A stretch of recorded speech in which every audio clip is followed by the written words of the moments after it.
Tonight, we journey to a faraway, mysterious place where a brave boy is about to face his biggest challenge yet. Will he rescue the creature in need, or will the wild island secrets keep them both captive?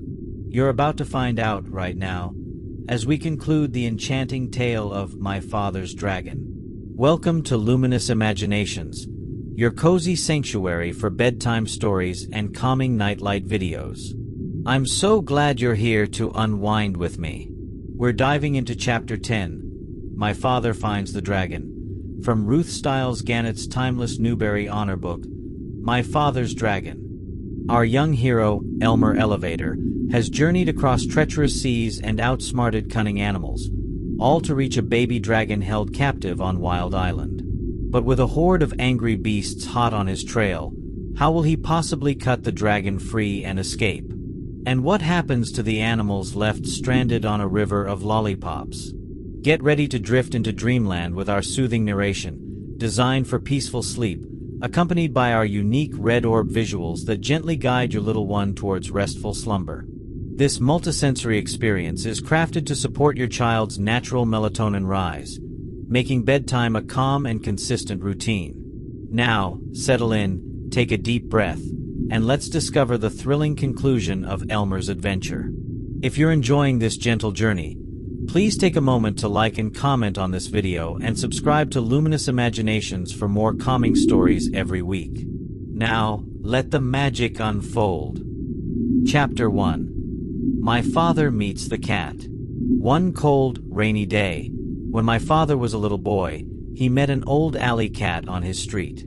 The cat was very drippy and uncomfortable, so my father said, "Wouldn't you like to come home with me?" This surprised the cat. She had never before met anyone who cared about old alley cats. But she said, "I'd be very much obliged if I could sit by a warm furnace and perhaps have a saucer of milk." "We have a very nice furnace to sit by," said my father, "and I'm sure my mother has an extra saucer of milk." My father and the cat became good friends, but my father's mother was very upset about the cat. She hated cats, particularly ugly old alley cats. "Elmer Elevator," she said to my father, "if you think I'm going to give that cat a saucer of milk, you're very wrong. Once you start feeding stray alley cats, you might as well expect to feed every stray in town, and I am not going to do it." This made my father very sad, and he apologized to the cat because his mother had been so rude. He told the cat to stay anyway, and that somehow he would bring her a saucer of milk each day. My father fed the cat for 3 weeks, but one day, his mother found the cat saucer in the cellar, and she was extremely angry. She whipped my father and threw the cat out the door. But later on, my father sneaked out and found the cat. Together, they went for a walk in the park and tried to think of nice things to talk about. My father said, "When I grow up, I'm going to have an airplane. Wouldn't it be wonderful to fly just anywhere you might think of?" "Would you like to fly very, very much?" asked the cat. "I certainly would. I'd do anything if I could fly." "Well," said the cat, "if you'd really like to fly that much, I think I know of a sort of a way you might get to fly while you're still a little boy." "You mean you know where I could get an airplane?" "Well, not exactly an airplane, but something even better. As you can see, I'm an old cat now, but in my younger days, I was quite a traveler. My traveling days are over, but last spring, I took just one more trip and sailed to the island of Tangerina, stopping at the port of Cranberry. Well, it just so happened that I missed the boat, and while waiting for the next, I thought I'd look around a bit.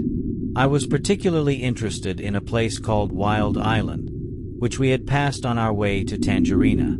Wild Island and Tangerina are joined together by a long string of rocks, but people never go to Wild Island because it's mostly jungle and inhabited by very wild animals. So, I decided to go across the rocks and explore it for myself. It certainly is an interesting place, but I saw something there that made me want to weep. Chapter 2. My Father Runs Away. Wild Island is practically cut in two by a very wide and muddy river, continued the cat. This river begins near one end of the island and flows into the ocean at the other. Now, the animals there are very lazy, and they used to hate having to go all the way around the beginning of this river to get to the other side of the island. It made visiting inconvenient and mail deliveries slow, particularly during the Christmas rush. Crocodiles could have carried passengers and mail across the river, but crocodiles are very moody and not the least bit dependable, and are always looking for something to eat. They don't care if the animals have to walk around the river, so that's just what the animals did for many years. "But what does all this have to do with airplanes?" asked my father, who thought the cat was taking an awfully long time to explain. "Be patient, Elmer," said the cat, and she went on with the story. One day, about 4 months before I arrived on Wild Island, a baby dragon fell from a low-flying cloud onto the bank of the river. He was too young to fly very well, and besides, he had bruised one wing quite badly, so he couldn't get back to his cloud. The animals found him soon afterwards, and everybody said, "Why, this is just exactly what we've needed all these years." They tied a big rope around his neck and waited for the wing to get well. This was going to end all their crossing the river troubles. "I've never seen a dragon," said my father. "Did you see him? How big is he?" "Oh yes, indeed, I saw the dragon. In fact, we became great friends," said the cat. "I used to hide in the bushes and talk to him when nobody was around. He's not a very big dragon, about the size of a large black bear, although I imagine he's grown quite a bit since I left. He's got a long tail and yellow and blue stripes. His horn and eyes and the bottoms of his feet are bright red, and he has gold-colored wings." "Oh, how wonderful," said my father. "What did the animals do with him when his wing got well?" "They started training him to carry passengers, and even though he is just a baby dragon, they work him all day and all night sometimes too. They make him carry loads that are much too heavy, and if he complains, they twist his wings and beat him. He's always tied to a stake on a rope just long enough to go across the river. His only friends are the crocodiles, who say hello to him once a week if they don't forget. Really, he's the most miserable animal I've ever come across. When I left, I promised I'd try to help him someday, although I couldn't see how. The rope around his neck is about the biggest, toughest rope you can imagine. With so many knots, it would take days to untie them all. Anyway, when you were talking about airplanes, you gave me a good idea. Now, I'm quite sure that if you were able to rescue the dragon, which wouldn't be the least bit easy, he'd let you ride him most anywhere, provided you were nice to him, of course. How about trying it?" "Oh, I'd love to," said my father, and he was so angry at his mother for being rude to the cat that he didn't feel the least bit sad about running away from home for a while. That very afternoon, my father and the cat went down to the docks to see about ships going to the island of Tangerina. They found out that a ship would be sailing the next week, so right away, they started planning for the rescue of the dragon. The cat was a great help in suggesting things for my father to take with him, and she told him everything she knew about Wild Island. Of course, she was too old to go along. Everything had to be kept very secret, so when they found or bought anything to take on the trip, they hid it behind a rock in the park.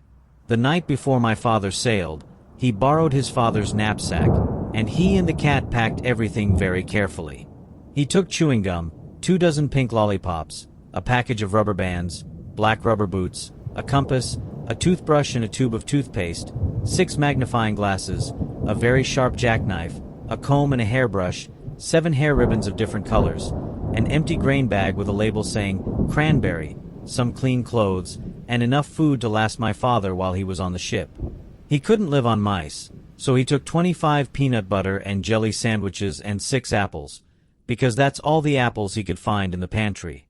When everything was packed, my father and the cat went down to the docks to the ship. A night watchman was on duty, so while the cat made loud, queer noises to distract his attention, my father ran over the gangplank onto the ship. He went down into the hold and hid among some bags of wheat. The ship sailed early the next morning. Chapter 3. My father finds the island. My father hid in the hold for 6 days and nights. Twice, he was nearly caught when the ship stopped to take on more cargo. But at last, he heard a sailor say that the next port would be Cranberry and that they'd be unloading the wheat there. My father knew that the sailors would send him home if they caught him, so he looked in his knapsack and took out a rubber band and the empty grain bag with the label saying, Cranberry. At the last moment, my father got inside the bag, knapsack and all, folded the top of the bag inside, and put the rubber band around the top. He didn't look just exactly like the other bags, but it was the best he could do. Soon, the sailors came to unload. They lowered a big net into the hold and began moving the bags of wheat. Suddenly, one sailor yelled, "Great Scott! This is the queerest bag of wheat I've ever seen. It's all lumpy-like, but the label says it's to go to Cranberry." The other sailors looked at the bag too, and my father, who was in the bag of course, tried even harder to look like a bag of wheat. Then another sailor felt the bag, and he just happened to get hold of my father's elbow. "I know what this is," he said. "This is a bag of dried corn on the cob," and he dumped my father into the big net along with the bags of wheat. This all happened in the late afternoon, so late that the merchant in Cranberry who had ordered the wheat didn't count his bags until the next morning. He was a very punctual man, and never late for dinner. The sailors told the captain, and the captain wrote down on a piece of paper that they had delivered 160 bags of wheat and 1 bag of dried corn on the cob. They left the piece of paper for the merchant and sailed away that evening. My father heard later that the merchant spent the whole next day counting and recounting the bags and feeling each one, trying to find the bag of dried corn on the cob. He never found it because as soon as it was dark, my father climbed out of the bag, folded it up, and put it back in his knapsack. He walked along the shore to a nice sandy place and lay down to sleep. My father was very hungry when he woke up the next morning. Just as he was looking to see if he had anything left to eat, something hit him on the head. It was a tangerine. He had been sleeping right under a tree full of big, fat tangerines. And then he remembered that this was the island of Tangerina. Tangerine trees grew wild everywhere. My father picked as many as he had room for, which was 31, and started off to find Wild Island. He walked and walked and walked along the shore, looking for the rocks that joined the two islands. He walked all day, and once, when he met a fisherman and asked him about Wild Island, the fisherman began to shake and couldn't talk for a long while. It scared him that much, just thinking about it. Finally, he said, "Many people have tried to explore Wild Island, but not one has come back alive. We think they were eaten by the wild animals." This didn't bother my father. He kept walking and slept on the beach again that night. It was beautifully clear the next day, and way down the shore, my father could see a long line of rocks leading out into the ocean, and way out at the end, he could just see a tiny patch of green. He quickly ate 7 tangerines and started down the beach. It was almost dark when he came to the rocks, but there, way out in the ocean, was the patch of green. He sat down and rested a while, remembering that the cat had said, "If you can, go out to the island at night, because then the wild animals won't see you coming along the rocks and you can hide when you get there." So my father picked 7 more tangerines, put on his black rubber boots, and waited for dark. It was a very black night, and my father could hardly see the rocks ahead of him. Sometimes they were quite high, and sometimes the waves almost covered them, and they were slippery and hard to walk on. Sometimes the rocks were far apart, and my father had to get a running start and leap from one to the next. After a while, he began to hear a rumbling noise. It grew louder and louder as he got nearer to the island. At last, it seemed as if he was right on top of the noise, and he was. He had jumped from a rock onto the back of a small whale who was fast asleep and cuddled up between 2 rocks. The whale was snoring and making more noise than a steam shovel, so it never heard my father say, "Oh, I didn't know that was you." And it never knew my father had jumped on its back by mistake. For 7 hours, My father climbed and slipped and leapt from rock to rock, but while it was still dark, he finally reached the very last rock and stepped off onto Wild Island. Chapter 4. My father finds the river. The jungle began just beyond a narrow strip of beach. Thick, dark, damp, scary jungle. My father hardly knew where to go. So, he crawled under a wahoo bush to think and ate 8 tangerines. The first thing to do, he decided, was to find the river, because the dragon was tied somewhere along its bank. Then he thought, if the river flows into the ocean, I ought to be able to find it quite easily if I just walk along the beach far enough. So, my father walked until the sun rose. He was quite far from the ocean rocks now. It was dangerous to stay near them, as they might be guarded in the daytime. He found a clump of tall grass and sat down. Then he took off his rubber boots and ate 3 more tangerines. He could have eaten 12, but he hadn't seen any tangerines on this island, and he couldn't risk running out of something to eat. My father slept all that day and only woke up late in the afternoon when he heard a funny little voice saying, "Queer, queer, what a dear little dock. I mean, dear, dear, what a queer little rock." My father saw a tiny paw rubbing itself on his knapsack. He lay very still, and the mouse, for it was a mouse, hurried away, muttering to itself, "I must smell somebody. I must tell somebody." My father waited a few minutes and then started down the beach. It was almost dark now, and he was afraid the mouse really would tell somebody. He walked all night, and 2 scary things happened. First, he just had to sneeze, so he did, and somebody close by said, "Is that you, monkey?" My father said, "Yes." Then the voice said, "You must have something on your back, monkey." And my father said, "Yes," because he did. He had his knapsack on his back. "What do you have on your back, monkey?" asked the voice. My father didn't know what to say. What would a monkey have on its back? And how would it sound telling someone about it if it did have something? Just then, another voice said, "I bet you're taking your sick grandmother to the doctor's." My father said, "Yes," and hurried on. Quite by accident, he found out later that he had been talking to a pair of tortoises. The second thing that happened was that he nearly walked right between 2 wild boars who were talking in low, solemn whispers. When he first saw the dark shapes, he thought they were boulders.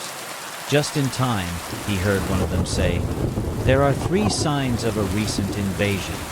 First, fresh tangerine peels were found under the wahoo bush near the ocean rocks.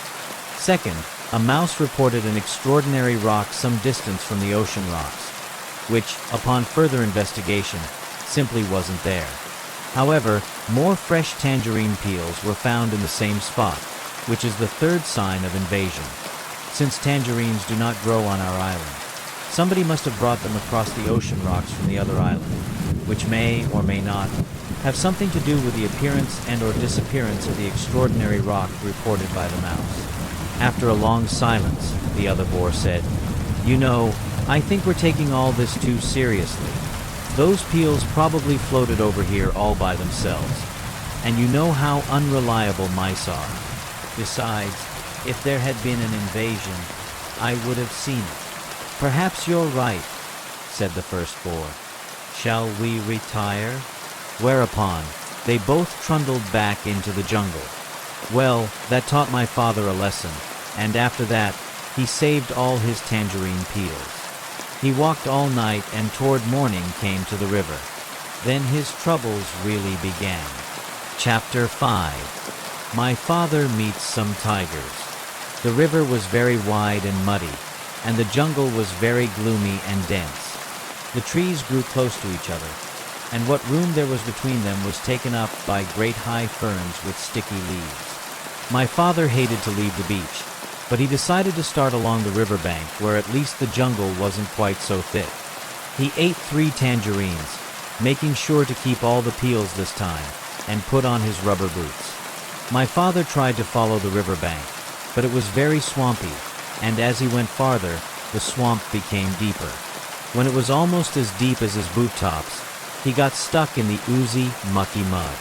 My father tugged and tugged, and nearly pulled his boots right off, but at last he managed to wade to a drier place. Here, the jungle was so thick that he could hardly see where the river was. He unpacked his compass and figured out the direction he should walk in order to stay near the river. But he didn't know that the river made a very sharp curve away from him just a little way beyond. And so as he walked straight ahead, he was getting farther and farther away from the river. It was very hard to walk in the jungle. The sticky leaves of the ferns caught at my father's hair, and he kept tripping over roots and rotten logs. Sometimes the trees were clumped so closely together that he couldn't squeeze between them and had to walk a long way around. He began to hear whispery noises, but he couldn't see any animals anywhere. The deeper into the jungle he went, the surer he was that something was following him, and then he thought he heard whispery noises on both sides of him as well as behind. He tried to run, but he tripped over more roots, and the noises only came nearer. Once or twice, he thought he heard something laughing at him. At last, he came out into a clearing and ran right into the middle of it so that he could see anything that might try to attack him. Was he surprised when he looked and saw 14 green eyes coming out of the jungle all around the clearing, and when the green eyes turned into 7 tigers. The tigers walked around him in a big circle, looking hungrier all the time, and then they sat down and began to talk. "I suppose you thought we didn't know you were trespassing in our jungle." Then the next tiger spoke. "I suppose you're going to say you didn't know it was our jungle. Did you know that not one explorer has ever left this island alive?" said the third tiger. My father thought of the cat and knew this wasn't true. But of course, he had too much sense to say so. One doesn't contradict a hungry tiger. The tigers went on talking in turn. "You're our first little boy, you know. I'm curious to know if you're especially tender. Maybe you think we have regular meal times, but we don't. We just eat whenever we're feeling hungry," said the 5th tiger. "And we're very hungry right now. In fact, I can hardly wait," said the 6th. "I can't wait," said the 7th tiger. And then all the tigers said together in a loud roar, "Let's begin right now," and they moved in closer. My father looked at those 7 hungry tigers, and then he had an idea. He quickly opened his knapsack and took out the chewing gum. The cat had told him that tigers were especially fond of chewing gum, which was very scarce on the island. So he threw them each a piece, but they only growled, "As fond as we are of chewing gum, we're sure we'd like you even better." And they moved so close that he could feel them breathing on his face. "But this is very special chewing gum," said my father. "If you keep on chewing it long enough, it will turn green, and then if you plant it, it will grow more chewing gum, and the sooner you start chewing, the sooner you'll have more." The tigers said, "Why, you don't say. Isn't that fine?" And as each one wanted to be the first to plant the chewing gum, they all unwrapped their pieces and began chewing as hard as they could. Every once in a while, one tiger would look into another's mouth and say, "Nope, it's not done yet," until finally, they were all so busy looking into each other's mouths to make sure that no one was getting ahead that they forgot all about my father. Chapter 6. My father meets a rhinoceros. My father soon found a trail leading away from the clearing. All sorts of animals might be using it too, but he decided to follow the trail no matter what he met, because it might lead to the dragon. He kept a sharp lookout in front and behind and went on. Just as he was feeling quite safe, he came around a curve right behind the 2 wild boars. One of them was saying to the other, "Did you know that the tortoises thought they saw Monkey carrying his sick grandmother to the doctor's last night? But Monkey's grandmother died a week ago, so they must have seen something else. I wonder what it was." "I told you that there was an invasion afoot," said the other boar, "and I intend to find out what it is. I simply can't stand invasions." "Nay, neither," said a tiny little voice. "I mean, me neither." And my father knew that the mouse was there too. "Well," said the first boar, "you search the trail up this way to the dragon. I'll go back down the other way through the big clearing, and we'll send Mouse to watch the ocean rocks in case the invasion decides to go away before we find it. My father hid behind a mahogany tree just in time, and the first boar walked right past him. My father waited for the other boar to get a head start on him, but he didn't wait very long because he knew that when the first boar saw the tigers chewing gum in the clearing, he'd be even more suspicious. Soon the trail crossed a little brook, and my father, who by this time was very thirsty, stopped to get a drink of water. He still had on his rubber boots, so he waded into a little pool of water and was stooping down when something quite sharp picked him up by the seat of the pants and shook him very hard. "Don't you know that's my private weeping pool?" said a deep, angry voice. My father couldn't see who was talking because he was hanging in the air right over the pool, but he said, "Oh no, I'm so sorry. I didn't know that everybody had a private weeping pool." "Everybody doesn't," said the angry voice, "but I do because I have such a big thing to weep about, and I drown everybody I find using my weeping pool." With that, the animal tossed my father up and down over the water. "What is it that you weep about so much?" asked my father, trying to get his breath, and he thought over all the things he had in his pack. "Oh, I have many things to weep about, but the biggest thing is the color of my tusk." My father squirmed every which way, trying to see the tusk, but it was through the seat of his pants where he couldn't possibly see it.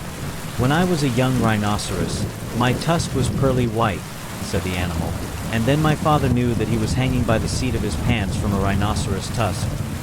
"But it has turned a nasty yellow-gray in my old age, and I find it very ugly. You see, everything else about me is ugly, but when I had a beautiful tusk, I didn't worry so much about the rest. Now that my tusk is ugly too, I can't sleep at night just thinking about how completely ugly I am, and I weep all the time. But why should I be telling you these things? I caught you using my pool, and now I'm going to drown you." "Oh, wait a minute, Rhinoceros," said my father. "I have some things that will make your tusk all white and beautiful again. Just let me down and I'll give them to you." The rhinoceros said. "You do? I can hardly believe it. Why, I'm so excited." He put my father down and danced around in a circle while my father got out the tube of toothpaste and the toothbrush. "Now," said my father, "just move your tusk a little nearer, please, and I'll show you how to begin." My father wet the brush in the pool, squeezed on a dab of toothpaste, and scrubbed very hard in one tiny spot. Then he told the rhinoceros to wash it off, and when the pool was calm again, he told the rhinoceros to look in the water and see how white the little spot was. It was hard to see in the dim light of the jungle, but sure enough, the spot shone pearly white, just like new. The rhinoceros was so pleased that he grabbed the toothbrush and began scrubbing violently, forgetting all about my father. Just then, my father heard hoofsteps and he jumped behind the rhinoceros. It was the boar coming back from the big clearing where the tigers were chewing gum. The boar looked at the rhinoceros, and at the toothbrush, and at the tube of toothpaste, and then he scratched his ear on a tree. "Tell me, Rhinoceros," he said, "where did you get that fine tube of toothpaste and that toothbrush?" "Too busy," said the rhinoceros, and he went on brushing as hard as he could. The boar sniffed angrily and trotted down the trail toward the dragon, muttering to himself, "Very suspicious. Tiger's too busy chewing gum. Rhinoceros too busy brushing his tusk. Must get hold of that invasion. Don't like it one bit. Not one bit. It's upsetting everybody terribly. Wonder what it's doing here, anyway." Chapter 7. My father meets a lion. My father waved goodbye to the rhinoceros, who was much too busy to notice, got a drink farther down the brook, and waded back to the trail. He hadn't gone very far when he heard an angry animal roaring. "Ding blast it! I told you not to go blackberrying yesterday. Won't you ever learn?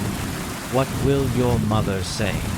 My father crept along and peered into a small clearing just ahead. A lion was prancing about, clawing at his mane, which was all snarled and full of blackberry twigs.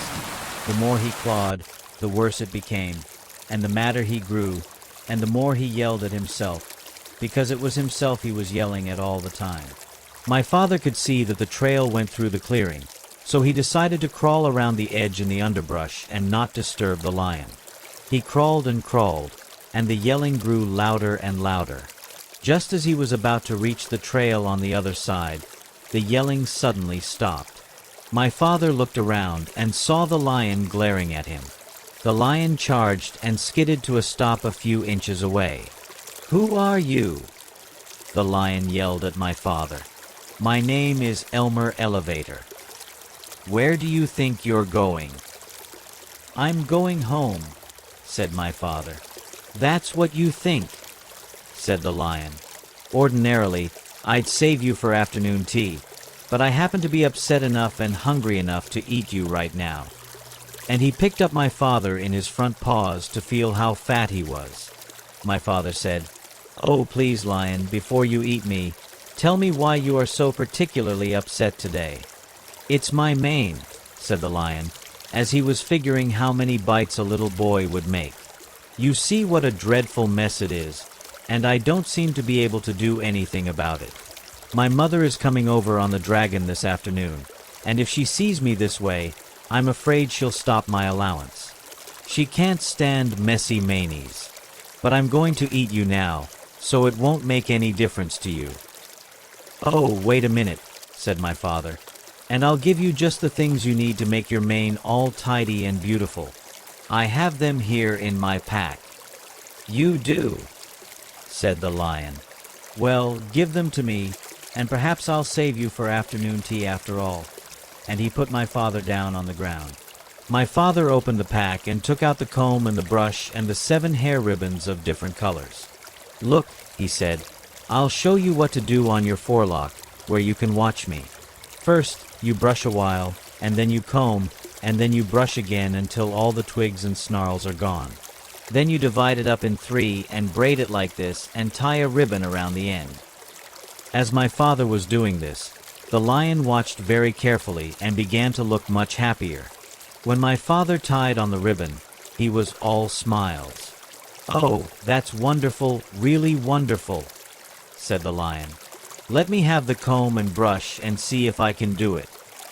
So my father gave him the comb and brush, and the lion began busily grooming his mane. As a matter of fact, he was so busy that he didn't even know when my father left. Chapter 8. My father meets a gorilla. My father was very hungry, so he sat down under a baby banyan tree on the side of the trail and ate 4 tangerines. He wanted to eat 8 or 10, but he had only 13 left, and it might be a long time before he could get more. He packed away all the peels and was about to get up when he heard the familiar voices of the boars. I wouldn't have believed it if I hadn't seen them with my own eyes, but wait and see for yourself. All the tigers are sitting around chewing gum to beat the band. Old Rhinoceros is so busy brushing his tusk that he doesn't even look around to see who's going by, and they're all so busy they won't even talk to me. "Horse feathers," said the other boar, now very close to my father. "They'll talk to me. I'm going to get to the bottom of this if it's the last thing I do." The voices passed my father and went around a curve, and he hurried on because he knew how much more upset the boars would be when they saw the lion's mane tied up in hair ribbons. Before long, my father came to a crossroads and he stopped to read the signs. Straight ahead an arrow pointed to the beginning of the river. To the left, the ocean rocks, and to the right, to the dragon ferry. My father was reading all these signs when he heard paw steps and ducked behind the signpost. A beautiful lioness paraded past and turned down toward the clearings. Although she could have seen my father if she had bothered to glance at the post, she was much too occupied looking dignified to see anything but the tip of her own nose. It was the lion's mother, of course, and that, my father thought, must mean that the dragon was on this side of the river. He hurried on, but it was farther away than he had judged. He finally came to the river bank in the late afternoon and looked all around, but there was no dragon anywhere in sight. He must have gone back to the other side. My father sat down under a palm tree and was trying to have a good idea when something big and black and hairy jumped out of the tree and landed with a loud crash at his feet. "Well," said a huge voice. "Well, what?" said my father, for which he was very sorry when he looked up and discovered he was talking to an enormous and very fierce gorilla. "Well, explain yourself," said the gorilla. "I'll give you till 10 to tell me your name, business, your age, and what's in that pack." And he began counting to 10 as fast as he could. My father didn't even have time to say, "Elmer Elevator, Explorer," before the gorilla interrupted. "Too slow. I'll twist your arms the way I twist that dragon's wings, and then we'll see if you can't hurry up a bit." He grabbed my father's arms, one in each fist, and was just about to twist them when he suddenly let go and began scratching his chest with both hands. "Blast those fleas," he raged. "They won't give you a moment's peace, and the worst of it is that you can't even get a good look at them. Rosie, Rhoda, Rachel, Ruthie, Ruby, Roberta, come here and get rid of this flea on my chest. It's driving me crazy." 6 little monkeys tumbled out of the palm tree, dashed to the gorilla, and began combing the hair on his chest. "Well," said the gorilla, "it's still there." We're looking," said the 6 little monkeys. "But they're awfully hard to see, you know." "I know," said the gorilla. "But hurry. I've got work to do." And he winked at my father. "Oh, gorilla," said my father, "in my knapsack I have 6 magnifying glasses. They'd be just the thing for hunting fleas." My father unpacked them and gave one to Rosie, one to Rhoda, one to Rachel, one to Ruthie, one to Ruby, and one to Roberta. "Why, they're miraculous," said the 6 little monkeys. "It's easy to see the fleas now, only there are hundreds of them." And they went on hunting frantically. A moment later, many more monkeys appeared out of a nearby clump of mangroves and began crowding around to get a look at the fleas through the magnifying glasses. They completely surrounded the gorilla, and he could not see my father, nor did he remember to twist his arms. Chapter 9. My father makes a bridge. My father paced along the riverbank, trying to devise a way to cross. He discovered a tall flagpole with a rope stretching over to the other side. The rope ran through a loop at the top of the pole, then down and around a large crank. A sign on the crank read, "To summon dragon, yank the crank. Report disorderly conduct to gorilla." From what the cat had told him, my father knew the other end of that rope was tied around the dragon's neck. He felt sorrier than ever for the poor creature. If the dragon were on this side, the gorilla would twist his wings until the pain forced him to fly to the other bank. If he were on the other side, the gorilla would crank the rope until the dragon either choked or flew back to this side. What a life for a baby dragon! My father realized that if he called to the dragon, the gorilla would surely hear him.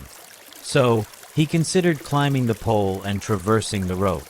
The pole was very high, and even if he could reach the top unseen, he'd have to go hand over hand all the way across.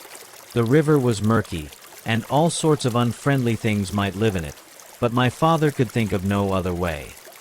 He was about to begin his ascent when, despite all the monkeys' racket, he heard a loud splash behind him. He peered into the water, but it was dusk, and he couldn't see anything. "It's me, Crocodile," a voice said to his left. "The water's lovely, and I have such a craving for something sweet. Won't you come in for a swim?" A pale moon emerged from behind the clouds, and my father could now discern the source of the voice. The crocodile's head was just peeking out of the water. "Oh, no thank you," my father replied. "I never swim after sundown, but I do have something sweet to offer you. Perhaps you'd like a lollipop? And perhaps you have friends who would like lollipops, too." "Lollipops!" exclaimed the crocodile. "Why, that is a treat. How about it, boys?" A chorus of voices shouted, "Hurrah! Lollipops!" My father counted as many as 17 crocodiles, their heads just peeking out of the water. "That's fine," my father said, pulling out 24 pink lollipops and some rubber bands. "I'll stick one here in the bank. Lollipops last longer if you keep them out of the water, you know. Now, one of you can have this one." The crocodile who had first spoken swam up and tasted it. "Delicious, mighty delicious," he declared. "Now, if you don't mind," my father continued, "I'll just walk along your back and fasten another lollipop to the tip of your tail with a rubber band. You don't mind, do you?" "Oh no, not in the least," said the crocodile. "Can you get your tail out of the water just a bit?" my father asked. "Yes, of course," said the crocodile, and he lifted his tail. My father then ran along his back and fastened another lollipop with a rubber band. "Who's next?" asked my father, and a second crocodile swam up, beginning to suck on that lollipop. "Now, you gentlemen can save a lot of time if you just line up across the river," my father suggested, "and I'll be along to give you each a lollipop." So, the crocodiles lined up right across the river, their tails in the air, waiting for my father to fasten on the rest of the lollipops. The tail of the 17th crocodile just reached the other bank. Chapter 10. My father finds the dragon. When my father was crossing the back of the 15th crocodile with 2 more lollipops to go, the noise of the monkeys suddenly stopped, and he could hear a much bigger noise getting louder every second. Then he could hear 7 furious tigers and 1 raging rhinoceros and 2 seething lions and 1 ranting gorilla, along with countless screeching monkeys, led by 2 extremely irate wild boars, all yelling, "It's a trick! It's a trick! There's an invasion, and it must be after our dragon. Kill it! Kill it!" The whole crowd stampeded down to the bank. As my father was fixing the 17th lollipop for the last crocodile, he heard a wild boar scream, "Look, it came this way! It's over there now, see!" The crocodiles made a bridge for it, and just as my father leapt onto the other bank, one of the wild boars jumped onto the back of the first crocodile. My father didn't have a moment to spare. By now, the dragon realized that my father was coming to rescue him. He ran out of the bushes and jumped up and down yelling, "Here I am! I'm right here. Can you see me? Hurry! The boar is coming over on the crocodiles, too. They're all coming over. Oh, please hurry, hurry!" The noise was simply terrific.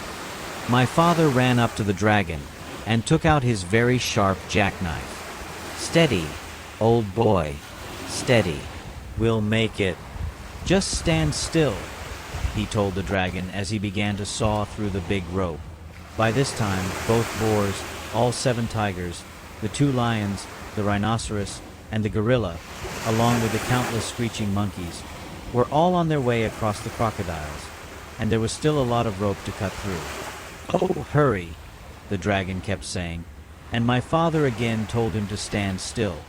"If I don't think I can make it," said my father, "we'll fly over to the other side of the river and I can finish cutting the rope there." Suddenly, the screaming grew louder and madder, and my father thought the animals must have crossed the river. He looked around and saw something which surprised and delighted him, partly because he had finished his lollipop, and partly because, as I told you before, crocodiles are very moody and not the least bit dependable and are always looking for something to eat. The first crocodile had turned away from the bank and started swimming down the river. The second crocodile hadn't finished yet, so he followed right after the first, still sucking his lollipop. All the rest did the same thing, one right after the other, until they were all swimming away in a line. The 2 wild boars, the 7 tigers, the rhinoceros, the 2 lions, the gorilla, along with the countless screeching monkeys, were all riding down the middle of the river on the train of crocodiles sucking pink lollipops, and all yelling and screaming and getting their feet wet. My father and the dragon laughed themselves weak because it was such a silly sight. As soon as they had recovered, my father finished cutting the rope and the dragon raced around in circles and tried to turn a somersault. He was the most excited baby dragon that ever lived. My father was in a hurry to fly away, and when the dragon finally calmed down a bit, my father climbed up onto his back. "All aboard," said the dragon. "Where shall we go?" "We'll spend the night on the beach, and tomorrow we'll start on the long journey home.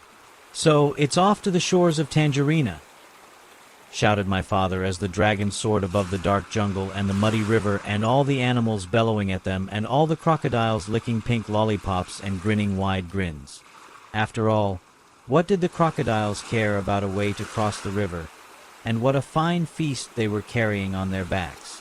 As my father and the dragon passed over the ocean rocks, they heard a tiny excited voice scream, "Bum cack! Bum cack! We dreed our nagon. We need our dragon." But my father and the dragon knew that nothing in the world would ever make them go back to Wild Island. The end.